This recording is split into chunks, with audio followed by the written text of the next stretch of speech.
no, no, yes, no, yes, no, yes, yes, yes. Paint or not, following random instructions generated by a computer every second. My task consisted of capturing, in the shortest possible time, 86,400 instructions. This is the story of what happened and why I did it.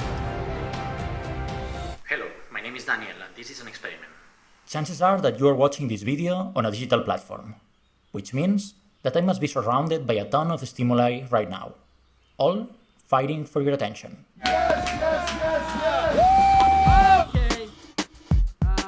Our attention is pulled in so many different directions at a time, and it's in fact pretty impressive if you can stay focused. In this fight, we are not only content creators. Platforms play a key role in managing our attention. I want to talk about how we got here. All of your interactions, your credit card swipes, web searches, locations, likes, they're all collected in real time into a $1 trillion a year industry. We now know that many of the major social media companies hire individuals called attention engineers who borrow principles from Las Vegas casino gambling, among other places, to try to make these products as addictive as possible. That's not by accident, that's a design technique. Yes. We can see that these systems have been designed with intricacy so that companies can keep our attention indefinitely. That is the desired use case of these products, is that you use it in an addictive fashion because that maximizes the profit that can be extracted from your attention and data. In marketing, we call it the economy of attention. Everything is competing for your attention, and when you give something a like or a piece of that finite attention, it becomes a recorded transaction attributing value. Our devices are designed with our psychology in mind, but they seem to be pushing it too far.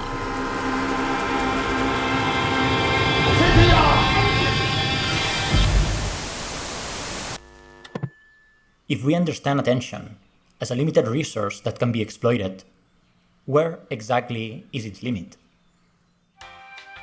In order to explore this idea, I designed an experiment to test the limits of my own attention. I decided to use a marker and a sheet of paper, and I had to paint or not, according to the instructions randomly generated by a computer, every second. Yes, no, no. The sheet of paper had a dot grid of 50 by 72, which means that if the grid is filled at 1 instruction per second, with no breaks, one sheet would be the equivalent of 1 hour. The final goal, to fill 24 of those sheets, the equivalent of 24 hours, stopping as little as possible, for as long as strictly necessary. If I lost my attention, I had to stop the instructions, paint using the red marker, and when I was ready to continue, start the process all over again, similar to a guided meditation practice.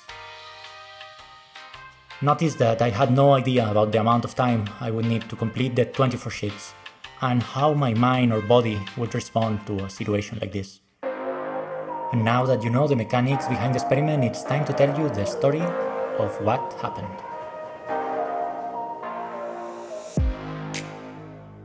The first sheet was fine.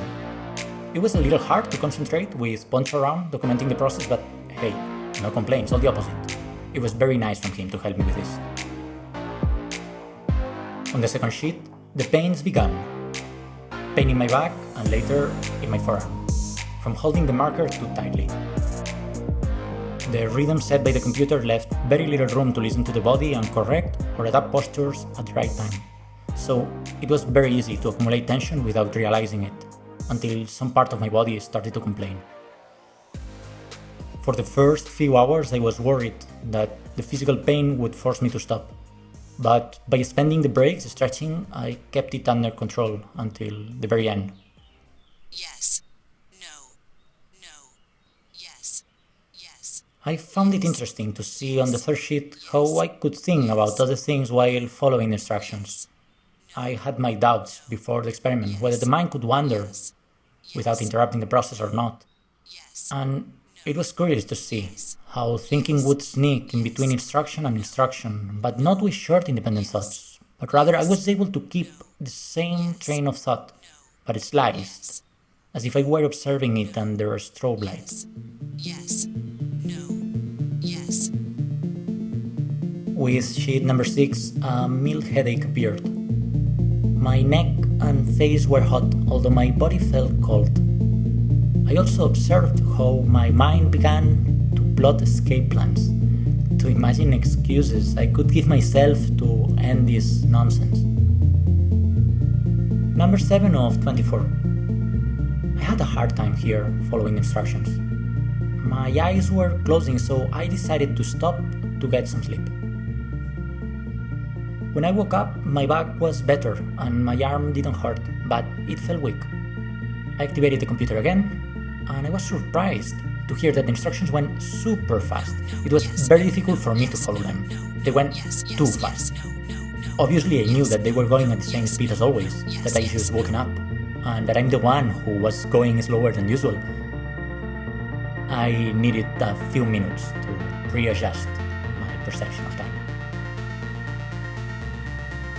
Fast forward to sheet number 16, where I had to stop to sleep again.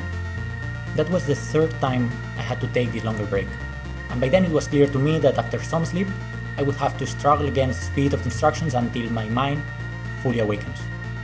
But that time, something really cool happened.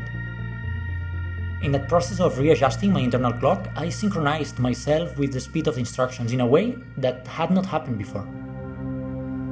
Suddenly I felt like Neo, stopping bullets in the Matrix. I no longer felt running after the instructions. They were flowing, somehow, through me. Effortless. I know, you might be thinking I'm exaggerating a bit, but I'm not. About 14 minutes in a row, without missing any instruction or perceiving any error, much more than what had been the average until then. I ended up stopping because of the back pain, not because of losing my attention. It was not my mind that was reaching its limit. It was my body that was begging me to stop.